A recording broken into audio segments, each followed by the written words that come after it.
Hello friends, welcome to the session on compilers. In this session, we'll be discussing about the different types of error that may occur during the compilation process. In this session, we will see what we mean by compiler error, how the compiler used to report these errors, and what are the different types of errors that may occur during the complex compilation process. Friends, as you know that you are viewing this session on my YouTube channel, Learn with Prakash Kanade, and subscribe to the channel to see many videos on the subjects of electronics and computer science. So let us start the session with the question, what we mean by errors in the compilation. We know that whenever the input source program is connected to the compiler, then the compiler will translate the input source program into the target program. But we know that the job of the compiler is very complex and there are different phases that are involved in this compilation process. So whenever the compiler will translate the input source program into the target program, then many times you will find that the compiler will fail to translate the piece of the code from the source program. And in such a case, the error message will be generated by the compiler. Almost every programmer, when he attempts to compile the program, then he will find that many errors are generated whenever the program is compiled. So when the source program itself contains certain mistakes, then the errors are generated by the compiler. So practically it is impossible to write a very correct program in the first attempt itself. And therefore, whenever a programmer writes a program, then the program may contain several errors or mistakes. And these mistakes are being reported by the compiler to the user. So these errors are reported by the compiler as shown in this figure. So compiler will generate some kind of error message. Every error message may be associated with certain number. Compiler will also tell the user what type of the error is. Say for example, here the compiler is telling that MUL, name MUL is undefined or it is not in the scope. The compiler will tell where exactly this error is being generated, that it will point out the line number or the exact position where the error is being generated. Now, since now it is quite easy for the user to make the correction in the said mistake. During the compilation process, as I told you, there are different phases, and therefore in every phase, there is a chance that the mistake may take place by the programmer, and therefore the error may be generated by the compiler during the different phases. So whenever error is generated during the lexical analysis, then this error is being called as the lexical phase error. When the error is generated during the syntax analysis, then this error is being called as the syntactic phase error. It is also possible that apart from lexical error and syntax error, sometimes the programmer may commit the mistake that are related with the semantics or meanings associated with the different constructs of the programming language. And such error are being generated during the syntactic analysis, semantic analysis, and such error are being called as the semantic errors. So in this session, we will discuss what we mean by lexical phase error. We will discuss what we mean by syntactic phase error. And also we will go for the discussion of the semantic errors. So let us go for the first type of the error. And this error is being called as the lexical phase error. We know that during the lexical analysis, the compiler will accept the input source program, and at the output, it will generate a sequence of tokens. But if you write something in the program for which the token cannot be generated by the compiler, then in such a case, the error will be generated by the compiler, and this error is being called as the lexical phase error. Normally, there are different types of lexical phase error. So commonly, you can say that there are three types of lexical errors. The first error will occur when the length of the lexeme, that is the word that you are writing in your program, when it exceeds the specific bound which is being specified by the language, then the error will be generated. For example, you may find that in certain programming languages, there is a limit on the length of the identifier. So if you exceed this limit, or sometimes you will find that there is a limit also on the precision part of the fractional number.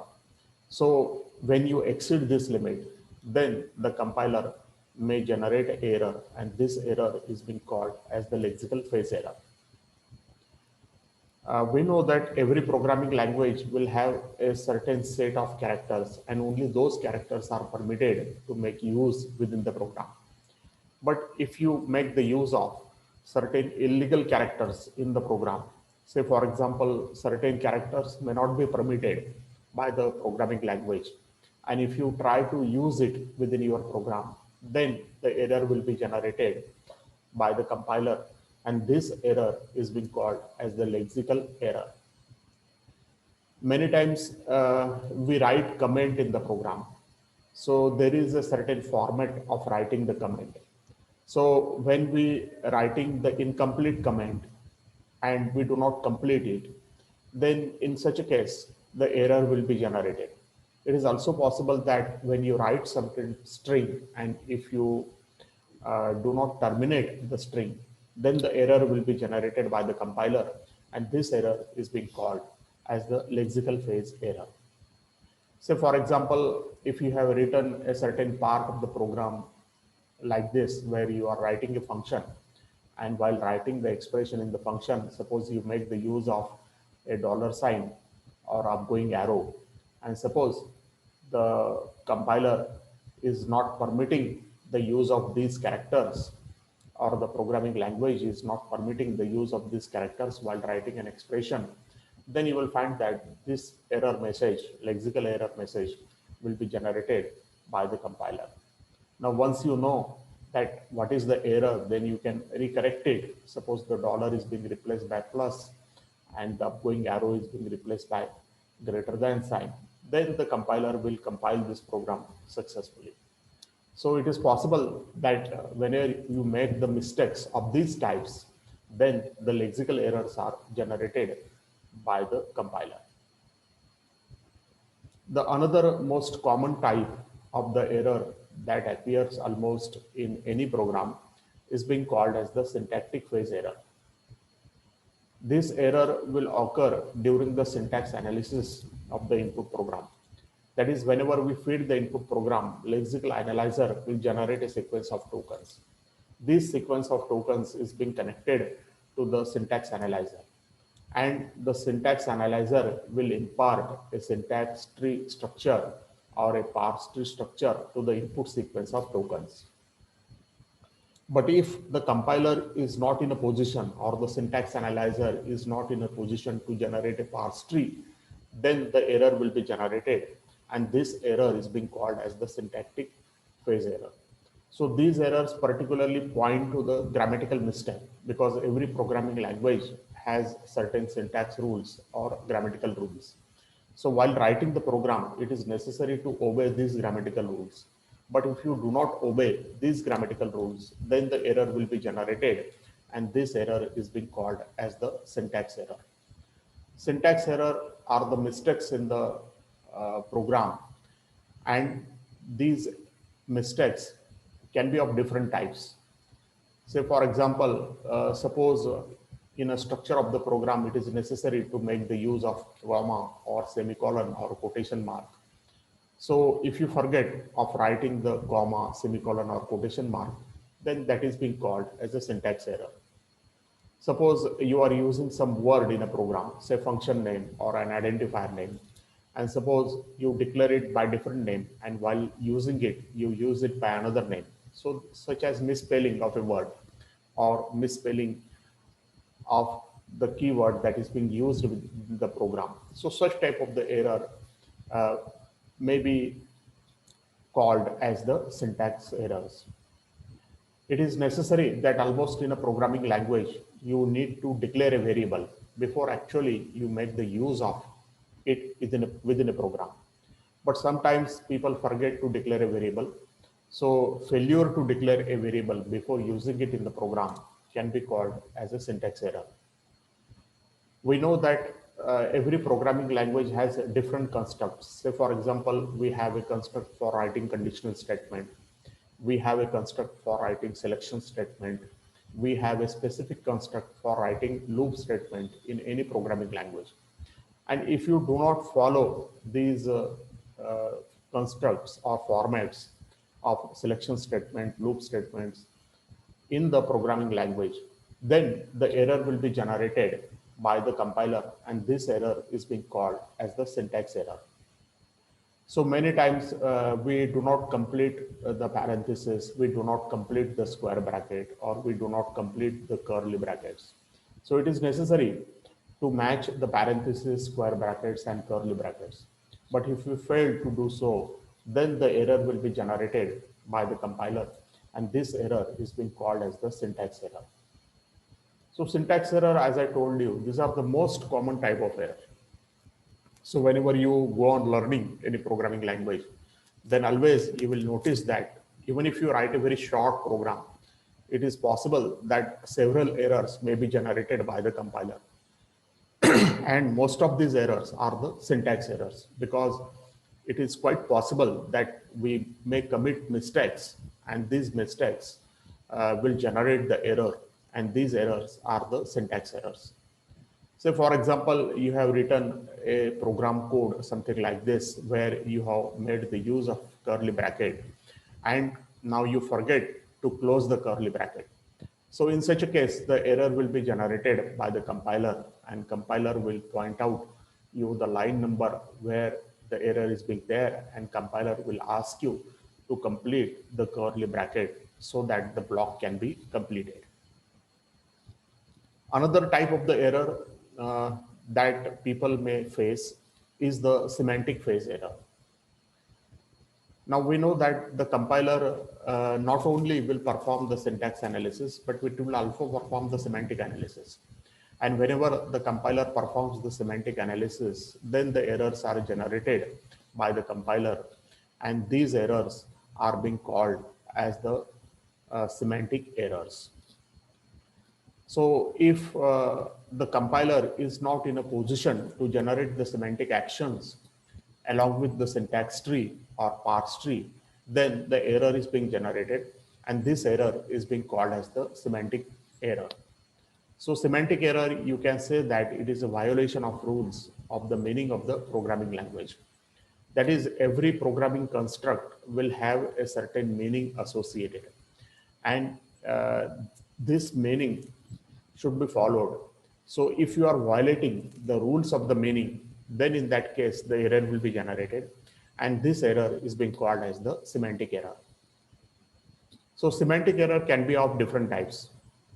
Say for example, if you are making incorrect use of operator, or if you are making incorrect use of operand. So illegal operand or illegal operator can be called as a semantic error. If you are making the use of some control structure, and if the control structure rules are violated, then that is being called as a semantic error. We make the use of labels and in a program, and if you miss using the labels within a program, then that can be a semantic error. Or many times you make the use of duplicate labels, and if you make the use of the same label at the two different positions, then that is being called as a duplicate label, and such duplicate label can be called as a semantic error.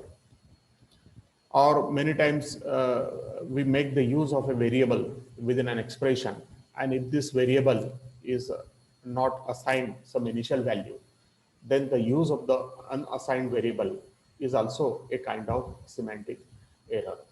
Say for example, you are using some variable, integer variable, and you are trying to assign a real value to the integer variable, that can be a semantic error. So there are different types of semantic errors that can be checked by the compiler and generated by the compiler. Many times you will find that the compiler may generate only warning for certain semantic error, and the compilation process will be carried, but user will be warned about the semantic error. Say for example, this is a piece of the code where we are making the use of the variable a, and this variable a is being not assigned some initial value. In such a case, the compiler may generate a warning, that is, you are using an unassigned local variable a. So it is possible that a may contain some random value, and this random value of a may be used in this expression. So that may generate a false computation or a false result. And therefore, in order to avoid this, it is necessary that whenever you make the use of any variable name, then it is always better to assign it some initial value. So thank you friends for viewing the session. Hopefully you have understood what we mean by the errors in the compilation process. Thank you all for viewing the session.